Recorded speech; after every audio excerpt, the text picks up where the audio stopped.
seconds. You trust the process lab. You hear that. It's actually back-to-back losses against the Dallas Cowboys. Max Coolish, James Jackson, Sean Northgrave here with you tonight. We got to get right into it, guys. It's the question on all of Philadelphia's mind right now.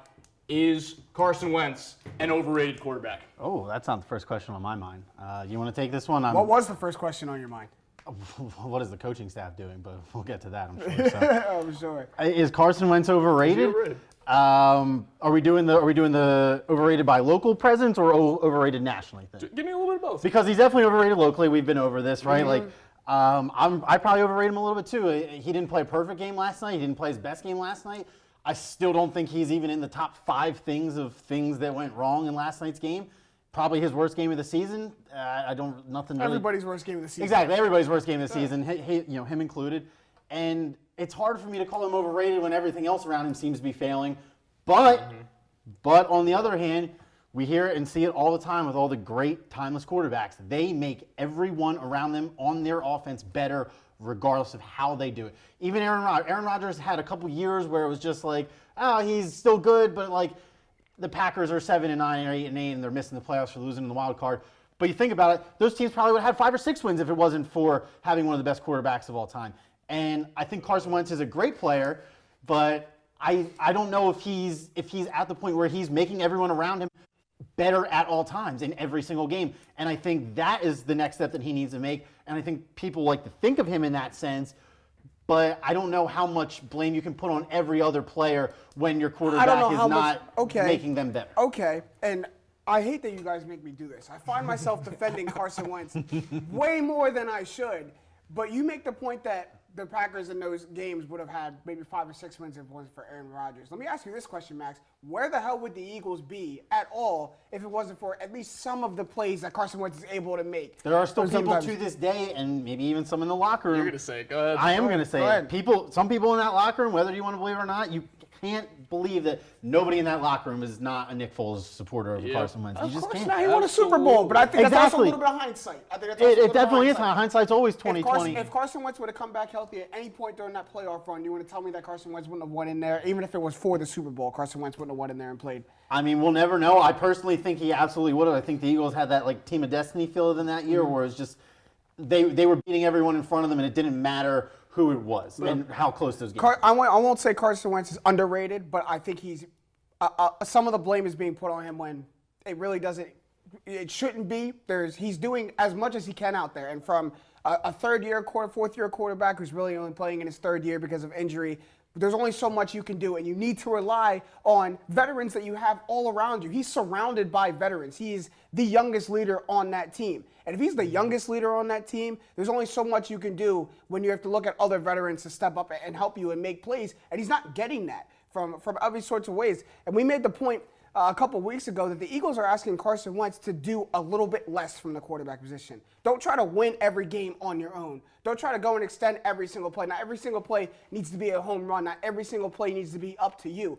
And I think he's doing that to the best of his ability, which speaks to the level of teammate that he is. Because if he was selfish, he'd want it to be all on him. Now, I don't care what they say. I'm going to go make this play myself because I think that's the best thing to do right now, regardless of the game plan, regardless of my coaching, regardless of my teachings. But he's not doing that. We see many times it is uncomfortable for Carson Wentz to slide. It is uncomfortable for him to give himself up. He had a weird one. He went right down on his elbow. I'm like, oh, Jesus. Because he doesn't know it. Because he doesn't want to do that. He wants to lower his shoulder and fight for those extra 2 yards. But he's doing that. Why? Because he's trying to be the best team player he can be. And he's not getting any help. Like, what do you want? What more do you want Carson Wentz to do? You can't one day be Carson Wentz needs to do more. One day Carson Wentz needs to do less. He's doing what he can. I think he's absolutely doing as much as he can. It's just that when everything else seems to fail around him, it just feels like the true greats can just get them back up a step. And he hasn't gotten there quite yet, so I'm going to say at current present moment. He's doubting himself a little bit. He's doubting himself a little bit. And I think a huge part of this, and I want to get back to your point about if Carson would have came back during that playoff run, it would have probably been the same outcome. And I think that is not exactly on base. I think a big part of the team of destiny aspect to that team was that it was Nick Foles, was that it was a backup quarterback, and was that they just had stones on almost every play. They were willing to go for it, and he was the better quarterback for that system. And a huge reason for all of that was the performance of the GM and Howie Roseman. So this, what he's done before, he's immortal in this city. He brought a Super Bowl to this town. If Perry was here, we wouldn't even be through the question and he'd be telling me I'm wrong. But thinking just this year, the draft, the offseason acquisitions, stuff that's been going on during the season, what would you grade Howie's performance this season? I'm going to grade it how it should have been graded at the time because we've talked about hindsight already. I looked back, I actually found, I believe it was a Bleeding Green Nation article, of the 27 most significant moves that Howie Roseman made during this past offseason. And I was reading through it, and I remember thinking all of those were good to great decisions or moves or transactions, whatever you want to call them, at the time. Obviously, not everything has panned out. I think that the Eagles' lack of successful drafting in general, and that's not all on Howie, but that certainly falls in his wheelhouse to some extent. And I think part of that is coming back to bite us. So it's not necessarily this past offseason, but in general, things seem to slowly culminate. And then when your whole roster is starting to hit 30 and starting to hit their decline, it's all starting to kind of blow up in your face. And where's the team constructed? It's constructed at the general manager position. So I think that if we're grading Howie on the moves themselves individually in a vacuum, good. If we're grading Howie on how things turned out as a whole and how those moves shaped where the Eagles are 7 weeks into this season, I don't think I can give it any higher than maybe a solid C. Maybe a solid C. Kind of shame on Howie for not realizing the trend that happens in the NFL where turnover happens and the same team doesn't win, barring the New England Patriots. They're kind of in a discussion of their own. The same team doesn't win the Super Bowl. From carrying over from year to year, not in the modern era in the NFL. It doesn't happen. And I think Howie and the rest of the Eagles thought that pretty much the same team that got us there is going to get us there again. They're going to get back to that form, thinking Alshon Jeffrey is going to get healthy. He's going to get us back there. Fletcher Cox is going to get healthy. He's going to get us back there. Carson Wentz is going to return to MVP form. He's going to get us back there. We don't have to go and either draft players or get players that are going to re-up our core and get us back there. You're thinking the same people that got us there before are going to get us there again. We just need to get them good complementary and good help players. Now I think he needed to realize that the core of his team needs to be redone, needs to be revamped. The same people that propelled us there before aren't going to propel us there What's your grade? Probably somewhere in the C minus, maybe the level C range. Like he's 72. Yeah, 72. Yeah. If we're great, if it's a weighted scale, it's a solid 70. If you get degrees. He's got degrees. Look, what's the guy who finished his last in his doctorate class? Still a doctor. He's still a doctorate. He's just not walking up with anything on his sashes. And if you look at how he's college term GPA, if you would, as this Eagles job, he's still got a high GPA. He's still done a lot of good things in his time. One bad semester of partying, exactly. Maybe one Thursday too many isn't going to kill your hurt him. GPA. It was in his senior year too. Yeah. A lot of people take off. You can skip weight training on Friday mornings. But both of you guys brought up a good point of either not moving on quickly enough or moving on too quickly possibly from some guys. And I think that's a huge theme on this team this year is that this team just kind of looks old. Yeah. And it looks a little bit slow. It looks like everybody might be just a year bit too long in their Eagles tenure. A year too long, a step behind.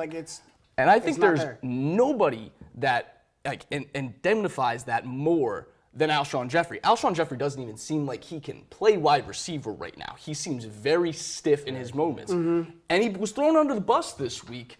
Josina Anderson comes out with that report, which is a lot of what we talked about with our buddy Santa Laquito a couple months ago about the locker room's kind of turning on Wentz. There's a little bit of turmoil. Yeah. She comes out and says very similar things, and then Howard Eskin comes out of nowhere, comes out of left field. No one asked him to, and said, Alshon. Definitely no one asked him to. Alshon was the guy that put that out there about Carson. What do you guys think about this? Because this is crazy to me that he came from the top rope with false information. Yeah. I'll put it very bluntly. I don't think that, I don't even want to say the J word, but I think if you're going to treat Howard Eskin I think that he needs to be held to a lower standard than just about anybody else out there. Because I'm not sure how many people work for their team's signed off broadcast booth and have track records of faking information and trying to split up the locker room. Falsifying evidence. And doing anything you can think of.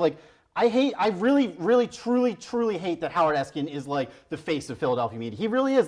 If you go to, obviously we don't go around across the country, but I would imagine you go to other NFL stadiums, people know Howard Eskin for more than basically probably Jeff McClain or Dave Zangaro, people who are quality journalists and actually do good content on the team that they cover, and not Howard Eskin. Howard Eskin rides a team plane, has a Super Bowl ring. He's in this weird spot where it's hey, I'm a beat writer when I want to be, but on Sundays, catch me on the radio broadcast. I'll be on the sideline stirring things up. And it doesn't work like that. You can't have that inside information and abuse it like that. If you're going to be a beat writer, then you need to be a beat writer. If you're going to be the guy who does sideline for the Eagles on the game day, then you need to be the guy who does sideline for Eagles on the game day and doesn't try to stir the pot with the biggest ladle ever seen to man. Okay, It doesn't work like that. And it's pretty despicable, honestly. I don't really know a better word. It's pretty despicable that this guy is really trying to turn his own paycheck inside out. Like, what would the three of us do if we had Howard Eskin's job? Would you say anything like this? Absolutely not. Would you go on the WIP morning show and absolutely nuke your own paycheck's provider? No, absolutely not. And honestly, it kind of pisses me off. It really does. Like, so many people would kill for this opportunity, and this guy's just been a schlub for 20 years. That's why he doesn't treat it the way that it should be treated. Like, I'm not going to sit up here and be like, journalism is this high and mighty thing, and if you don't respect the business, then you shouldn't be it. No, but he's at the point where he doesn't respect the business and he shouldn't be in it. Say that. If you don't want to say that, go for it. Reiterate, because I'm done with this guy. I will say that. He was the first, I'll let you go, but before, there's that age when you start to realize how much of a role the media plays in sports, and he was the first person I really had this this experience with, and I'm like, as a 12-year-old kid, I'm like, why would an Eagles guy want to be rude to the Eagles, or why would he want to stir the pot? It doesn't make sense to me, and hopefully something comes of it. Howard Eskin has always been in the city of Philadelphia. His shtick, his mantra has always been pot stir, has always been someone who kind of gets the fans riled up, gets the media, gets the city riled up. Cool. I get that, especially as someone who sits at this table as a non-Eagles fan with many Eagles fans and many Philadelphia sports fans. I get that. But you have a responsibility as a journalist, as a beat writer of someone who works for a team in the National Football League. You have a responsibility to uphold truth. And when you just purposely disseminate false information like that from the top down, knowing your influence in this city of Philadelphia, knowing that millions of people are going to see what you write and you put out, and you purposely put out, or just without paying attention, you just put out false information, that really irks me, because you said it. Many people would kill for Howard Eskin's job, would do everything possible for Howard Eskin's job, and when they got it, wouldn't do half the things that he did. Also, to put a person like Alshon Jeffrey under the bus, a person who have his faults, might be old, might be, too hurt to play, whatever, has done nothing, but absolutely tried to put his 100% his most effort into every single thing he does for the Philadelphia Eagles. Played the Super Bowl with a torn rotator cuff, for God's sake. 8 weeks with a torn rotator cuff. So to throw that man under the bus and say he was the person to really defame Carson Wentz is not only doing Howard Eskin injustice and Eagles an injustice, it's doing Alshon Jeffrey an injustice, and a person who really does not deserve that. So, shame on Howard Eskin, shame on anyone who backs Howard Eskin, but that I cannot stand up for someone who does that, just blindly just puts out false information. That's terrible to do. Incredibly well said, both of you. We got some comments and questions from the people at home. Tim Mahoney has a comment. Fellas, if Aguilar and Whiteside catch the balls they would be 5-2 right now. Last night might have been a different tone to the game. And that question from Tyrone Hayes, is the coaching letting the players down, or the players not executing and letting the coaches down? I'm going to let you go. I think the right answer to the second question is yes, in general. A little bit of both. But I think it's absolutely more on the coaches. I didn't know this about Mike Breaux until today, and I'll ashamedly admit this. This guy got fired by his own dad at University of Virginia. He was an offensive coordinator in the ACC, and his own dad was his boss, and he got fired. I'm going back to the Howie grade thing. F minus for that, right? Anybody with 2 eyes and a working brain should realize, hey, if this guy can't get it done under college, where he probably has more of a leeway in terms of the system itself and the coaching staff above him, his own father, he has no business coaching a whole offense at the professional level. He did some good things with the receivers until he got thrown into the offensive coordinator role before Frank Reich left, who I think is probably the biggest piece that has gone missing. That's easy to see now. Very easy to see now. I wish Jacoby Brissett was doing this on the Eagles, honestly. But it's absolutely mind-boggling to me that he ever ended up in this job. And we said enough about Schwartz. He doesn't change, and we talked about the blitzing, and it's just on third, you just can't blitz on every third down because it becomes so predictable. Another quick screen bites the Eagles, and it's just I know to call that play. That's a play you audible into in Madden if you see 8 people touching your center's helmet. You know what I mean? You're okay, I'm going to throw it outside to my fastest guy and let him beat one of your terrible cornerbacks one-on-one. So, the coaching is absolutely failing the players. I think last night was a bigger case of the players not executing the right way, but this season has been consistent with bad coaching. It trades off. It's back and forth. And on the defensive side, you going into the third quarter, that quick screen that Dak Prescott threw for almost a touchdown and landed at the goal line, you see Dak Prescott go to the line and change the play. There needs to be some kind of communication. If Dak Prescott is changing the line at the play, there needs to be some kind of movement on the defense. You can't just allow him to completely change the play and then not do anything to react to that. You know it's going over your head.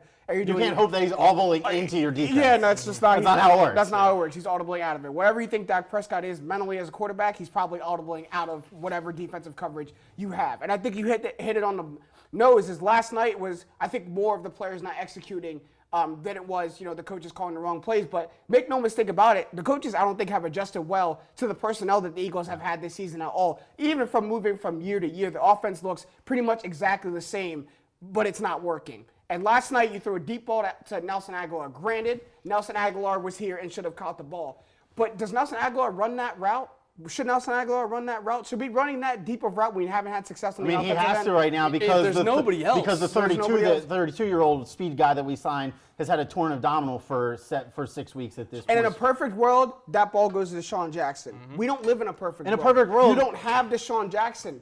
Adjustments need to be made. Nelson Aguilar has shown that he can't run that route. And when he does, he can't catch the ball that comes to him on that deep route. So either someone else needs to run it, a different route needs to be run. Nelson Aguilar needs to be put in a different position, but you just can't continue to do the same things over and over again and hope that they work. That's the definition of insanity. Real quick before we move on, just very sweet vindication from my point a couple weeks ago that whenever Nelson Aguilar runs deep balls, it just doesn't ever look like he tries, and now the whole world saw it. So I feel a little bit better about that. I do feel a little bit better about that. That was bad. And Jalen Mills got you a pick. I do. I don't know if we have anything. We do not have that prepared for us today. It's okay. Don't worry about it.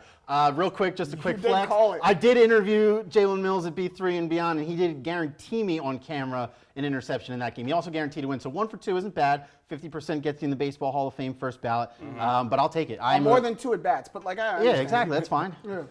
Well, coaching, I agree. I think it's the coaching that's the big problem here in Philadelphia. And we're going to be moving to halftime today. We are sponsored by the Big Brothers Big Sisters Watch Party, taking place in Conshohocken next Monday, October 28th. It is happening at the Conshohocken Brewing Company. We're going to be going live there. It's going to be a lot of fun. I'm very excited to check out the show. That was awesome. And it's a great time. Like, we really had a good time. You're going to watch the Sixers games. You're going to get to bid on some great items. And you're going to get to hang out with us. So what else could you want from your next Monday? Come and hang with us at the Conshohocken Brewing Company for Big Brothers Big Sisters. I don't think Sean's going to have that mustache next Monday, so just don't be alarmed by that. Yeah. I think that'll be off. The Sixers will also not have a loss by next Monday, and they still won't after next Undefeated, bold production. Here we go. I don't even know. I only know the Celtics first game, Pistons second game. Don't need to know anything I think else. this Eagles season is setting up a whole lot of pressure for the Sixers. They cannot do anything less than 55 wins, or Philly will just go into a sinkhole. I agree with you. Well, we'll find out whether the Sixers will be undefeated at that time, whether that is true or not, as we move into our second half segment, Truth or Not. And we're going to start right here at the top. Something I don't know if we've ever talked about, at least not in my time of the show. The Philadelphia Union won their first playoff game in franchise history. Give it up for it. Big Union supporters up here. Does Philadelphia need to show more respect to their soccer team? And do you think that the Sons of Ben documentary, which is their big fan section for everybody that Ultras, if doesn't you're a know, soccer junkie, that's coming out on Netflix this week, this month? Ish. So we'll have to get Netflix to get back to us for an official release. Should we support them? Will that drive interest? Any team that makes the playoffs should be supported. Here's the thing. It's a little bit disappointing that the city of Philadelphia isn't drawing more attention to this. They've been clamoring for a really successful team ever since the Phillies have gone downhill, and the Eagles have shown that they're a shell of themselves. And here we are completely ignoring the only playoff team that exists in Philadelphia right now is the Philadelphia Union. So that's a little disappointing that a city, such a sports city, a city that hangs their hat on winning, isn't paying attention to the only team is doing that right now. And that's the Philadelphia Union. So true? True. Long-winded truth. Short-winded truth, yes, support any local team that's in the playoffs. Like, hell, even when the indoor lacrosse team, the Wings kicked. Like, well done. I know even they had, support in their title runs. I don't know if they even won any titles, but I would like to assume that they did for the sake of this argument. You should absolutely support any team that's local to you, even if it's like a third division amateur soccer league. If you have a team local enough, close enough to you to go out there and support it, if that's a big game, if that's a big moment, go support that. I know Chester's a little bit far. I know 95 can get backed up going southbound. Just tough it out. I made that drive for a whole semester interning in college for the Union. It can be all right if you just give yourself maybe an extra 15 minutes. Once you get past the stadium complex, you're good to go. I promise you. Go down there, support them. That's a good team. That's their first ever win in club history, playoff win, I should say. Not the first ever win. If there was their first ever win, that'd be a whole other conversation.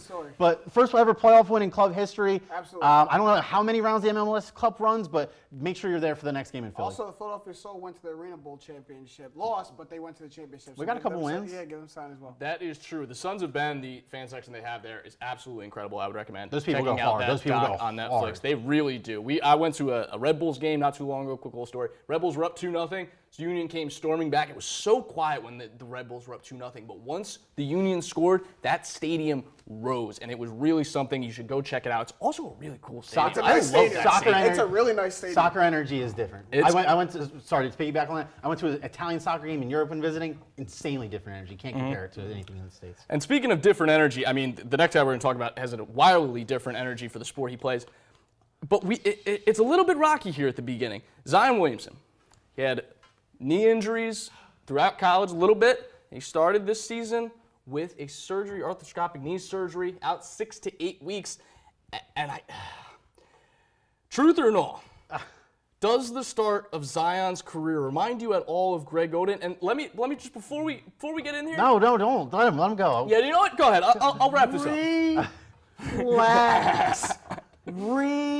Relax. I don't think I will ever project a career to be Greg Oden. Like I don't know if anyone can foresee something like that. But hope not. This knee injury for Zion Williamson looks a little precautious. 6 weeks is a little concerning. 6 to 8 weeks is very concerning. I didn't think it was going to be that much, but I'm gonna taper back on that and relax. And when Zion comes back, he will be okay. Maybe he won't be the electrifying level that we thought he was going to be, the running away rookie of the year. But Zion Williamson will not go down a Greg Oden path. I would never wish for a #1 draft pick to go down a Greg Oden path again. I've seen too much from this guy. I've seen him come back for what was supposed to be a really bad knee injury in college when he blew out in those Kyrie threes. Come back by the end of the ACC tournament and, oh, by the way, beat North Carolina in that ACC tournament. So I've seen him recover from knee injuries before. I think he'll do it again. Relax. Relax, Max. Does it remind me of all of Greg Oden? No. It does remind me of Ben Simmons. That very weird, suspicious injury pops up right before the regular season starts. You promise to get your update in 6 to 8 weeks. Next thing you know, it's Christmas Day. No reports have come out. Next thing you know, Valentine's Day is his target return day. And next thing you know, the Pelicans are like, we're out of it. There's 32 games left. You're suffering from PTSD. Leave it. You're suffering from PTSD. I am suffering from PTSD. The Pelicans training staff is not the same. I think that this is big vindication for all those Zion's too big for his knees people, because he hasn't even played he has played real professional games, but not a meaningful professional game, and he already has a 6 to 8 week injury tear on his knee. I think this is a sign that Zion can't continue to play with the reckless abandonment that he's used to playing with, because it does take a toll on your knee. You're playing at a much faster pace and much harder level. What are we talking about then? If we're talking about this young kid can no longer play with reckless abandon because he's risking injury. Russell Westbrook plays with reckless abandon now. He's a Westbrook decade is not in the league. 6'8", 260. 280. Yeah, But to like, he's not lose bad. that edge, which is so much of what Zion has, and you say it's more like Ben. You think that we just shouldn't be talking about this at all. Don't bring up Oden's name. I'm going to make this a little bit worse for you guys right now. This actually reminds me of Greg Oden's teammate, Brandon Roy. That's much scarier. This is great shout. This is not That's his first scarier. knee injury. He had a knee injury in high school. He had a knee injury in college. He had a knee injury in preseason, and now we're here. So that's 3 knees already that have been hurt. And look, no one expected Brandon Roy's career to just end when it did. They were just figuring you're going to keep coming back, knee surgery, whatever, we'll see you next year. And eventually he had no ACLs, it was bone on bone, and that was what it was. That's my concern with Zion, is that the cartilage wails down and then it's just bone on bone and then he's not the same guy. Because that's a shame for all of us. We should all get to enjoy what Zion Williamson should be in this league, which is a dominant presence. I was saying just last week, we might be in Zion's NBA right now, and we just don't know it yet. Look, we'll know for another 6 to 8 weeks.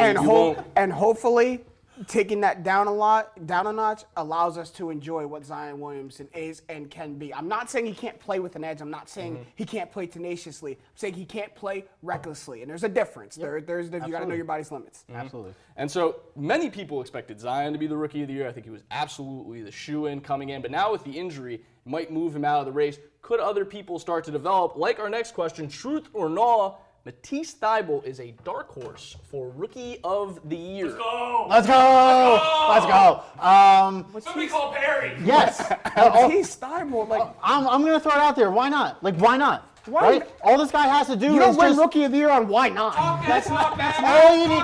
All you need to doesn't do. get given to this why not? Why not? This is what I'm getting to. All you got to be able to do to win Rookie of the Year is average, like barring a special standout year, and I don't think outside of Zion, maybe we don't really have any of those guys who are like going to come in and. We're Who do you think is 2010 the first year? Who do you think is 2010 this year? John Morant Thank is you. not. Thank you.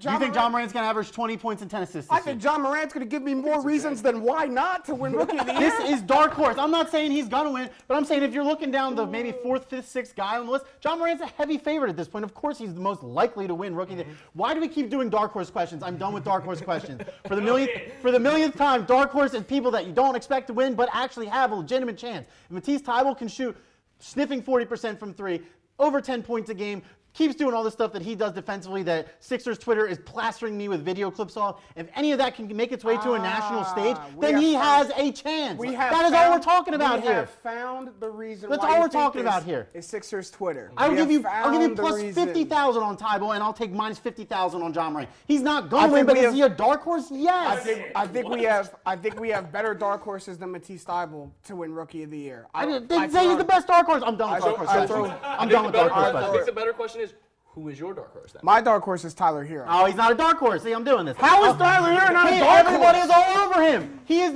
I would say, if Didn't you look- just say Sixers Twitter's all over Matisse Thybulle? Yes, and the NBA Twitter's all over Tyler Hero. Everybody knows that he got a great pick with him. He's putting up 20-plus points a game And in everybody knows coming in Matisse Thybulle was a defensive mastermind. And defense doesn't win you any awards except Defensive Player of the Year. Which is why I'm saying he's not a Rookie of the Year dark horse. You got to give me something more than just defense. I said the conditions for him to meet. Sniffing 40% from 3, 10-plus points a game, and doing all the defensive stuff that he is doing makes him a dark horse contender. What gives you the impression that Matisse Thybulle can average more than 10 points a game? What have you seen? 40% from 3? Where are you getting this from? You guys Where are are you getting this from? Oh my God. That's from wild. three. Is this question not completely hypothetical? Do I think he's going to do any of this? Probably It's not. hypothetical, but you got to have some base to it, some substance to You it. had- How will 20% Matisse that's gonna Thybulle come win from Rookie of the something. Year? By playing Max, out of his Max, goddamn mind Max, and shooting well Max. and being All well right, gentlemen, offensively. you got to go to your Max. quarters on this one. Max. The dark horse Rookie of the Year candidate, obviously, I'm is protesting. Brandon Clark. I'm protesting It's dark Ja horse Morant's questions teammate. from now on. But we're going to move on to the last question of Truth or I'm Not. going Bill Belichick anytime you ask me from now on. We're on to Cincinnati.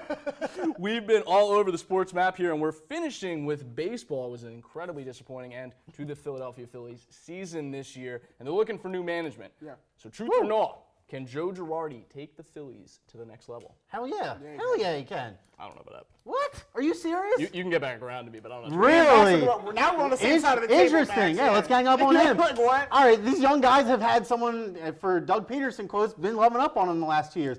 They need someone like Joe Girardi who's going to come in with a wad of bubble gum fatter than your face and just spit on your face every time he talks to you and says, you're batting third today, and you're going to stay batting third until you strike out 4 times in game because I'm not Gabe Kapler, and I'm not going to switch around the lineups every time. Joe Girardi is an old-school disciplinarian. Thank you. That's what we He's need. old school. Teams that are trying to contend or trying to build from the ground up, they seem to go through 2 stages. You have the one guy who gets all the kids, you get them playing together, you get them feeling out each other, but very rarely are they the person to bring them to the promised land. Usually, it takes some kind of change. It takes that change of scenery because after a couple years, you're getting nourished like a rookie and a second and a third-year player, and you sort of get comfortable with your manager, coach, whatever, per sport. You need someone like Joe Girardi to come and be like, I don't know any of you people. I was with the Yankees. I don't care. I was with the Yankees. If we don't win a pennant, it's a disappointing year. You think he's going to settle for 81 and 81 with the 3rd or 4th largest payroll in the big leagues? My point exactly was, remember who Joe Girardi came from?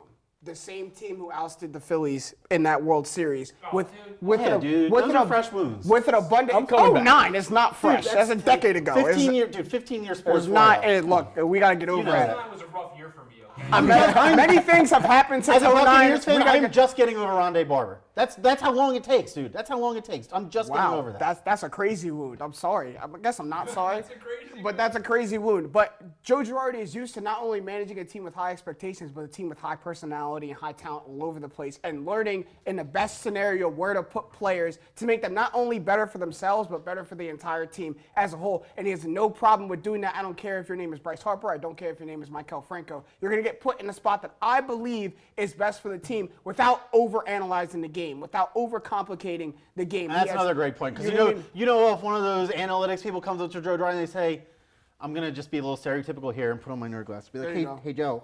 Joe, I think we need to bat Reese Hoskins first because Yeah. against this pitcher, Joe Girardi's going to look at them with his big fat wad of gummies and say, what the hell are you talking about? No, Get away from me. Reese He's like, Hoskins- Hoskins is batting third, Harper is batting fourth. That's how it's been. That's how it's been the first 60 games of the year, and I'm not changing because you analytics people are telling me to do so. He will not do that, and I think that's going to be a nice change of scenery, whether or not that causes any internal issues.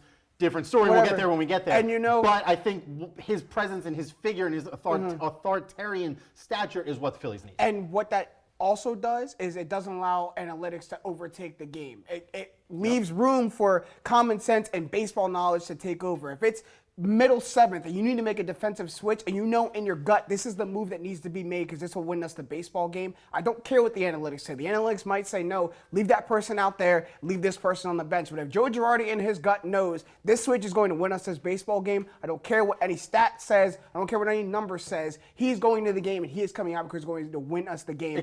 And he has the experience to be able to do that. I was just going to say, experience trumps analytics, and Kepler, it did feel like a time relied on what upper management What does this was piece, just of, feeding what does him. this piece Yes. of paper say? Exactly. So here's my only thing here.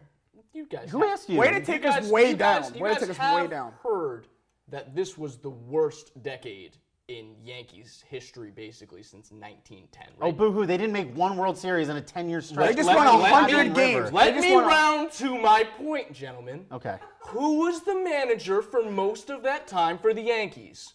And we're moving on to Tapout. The same guy who got them multiple World Series the decade before. Thank you. The There we same go. guy who got the multiple 100-win seasons. Joe Sorry, Girardi they didn't ran- do that. Joe Torre did that. Joe Girardi made one World Sorry. Series. Made one. On a team after they had signed CeCe Sabathia, AJ Burnett, and Mark Teixeira to RIP to $500 CeCe. million. RIP. That's absurd to me. We're moving on to Tapouts. I'm entirely too heated about this. Joe Girardi's not changing anything. All right, for well, you. If real you quick think before he you go, is, you then want go ahead. Dusty Baker? You want Dusty Baker, No. 65 wins a year as the Reds manager? No thanks. Pass. Find somebody better. Go to Indeed.com, put out some resumes, find somebody better than Joe Anyway. Girardi, who just won, like, basically was handed a World Series by the Yankees and then won nothing with the Marlins, who can't Good, win we're anything. about to hand a World Series here. Time out. You don't get handed a championship in any sport. I don't care. You can get handed the best team in the world. You still got to manage them to a World Series. The Phillies had all the talent in the world and didn't get managed to a successful season. You can get handed any team in Not the world. as much You got talent as the 09 you got to be able to manage them. To We the got to World go to Tapouts, though. Also, less pressure taking over for someone who didn't win anything. I don't really have a tap out tonight, so I am just going to rock with have a great week, everybody, because I really don't have anything. That's appreciated, And I was though. hoping I'd get to go last. Actually, I will say, make sure you come out and support us at the Big Brothers Big Sisters watch party next week. There you go. Because I'm going to be there, and I'm going to be drinking less than I want to because I'll have to drive. So come out and support me emotionally, please. Okay. Double J. It's weird. I was actually hoping I was going last because I didn't have, I didn't have a tap out. Every week we do this, and I'm just never. No, last week I had a very good tap out. Last week was my Christopher We had a great Columbus. round of tap outs We last had a great round of tap outs. My tap out will be right here. Can we highlight what Mr. Sean Northgrave is wearing right now? Because I very much look. It's a loud ensemble. I wouldn't recommend putting it on, but you got to give the man props for having the confidence to step up on camera and just absolutely rock. I didn't know the socks were there. I didn't know the socks were there. So I didn't know the socks were there. But to absolutely pull this fit off, there's probably maybe 4 or 5 people on the planet that could sit up here and pull this fit off and not get heckled for it. Sean Northgrave happens to be one of them. So from me to you, I give you this. Yeah. Thank you, gentlemen. I appreciate Skip Bayless is punching air right now. Yeah. Nobody can't rock that. you made Craig Sager very proud with this whole ensemble, man. Well, I do have a tap out tonight. Oh, good for you. Thanks for saving us. I want to tell you all a story about losing things. So let me take you back. I'll make this quick. Yesterday, I am back in New Jersey. I am sure my passport is going to be there. I'm going to Europe on Tuesday to see my girlfriend. So I'm in New Jersey. I'm looking for my passport. I don't find it. I think it's going to be in Philadelphia. Not a problem. It's not in Philadelphia. I looked like a drug addict tearing through my room, just trying to find it anywhere. I then gave up and drove an hour and a half back home to New Jersey and found it in the only place I didn't look. So that was win number 1 today. I woke up this morning feeling like $1 million. We go to do Hit 'em High, a great show with Seth Joyner, Scott Seidenberg, E.T., man that usually sits here, and as well as a special guest today, Fred Barnett. Great episode. You should go check it out. We have a great episode, literally the best episode I feel like we have had yet. And lo and behold, I lose my wallet. So found the passport, lost the wallet, need to go replace my driver's license and my debit card tomorrow before I leave for Europe at 6:30. That was my day. When you are traveling, please make sure that you have all of your things before you leave because it is $500 for an emergency passport if you do not have it before that. Thank you guys for tuning in to another episode of Trust the Process Live. Safe travels and hopefully better luck for the Eagles only on my new Philly where something is always new and everything is always Philly. And I'd be a better beat writer than you, Howard Eskin. 40% from Bum. Max. I think you need to comprehend. You asked me what he needed to do. Both of you think Joe Girardi is the answer. 40% from 3. Do you know how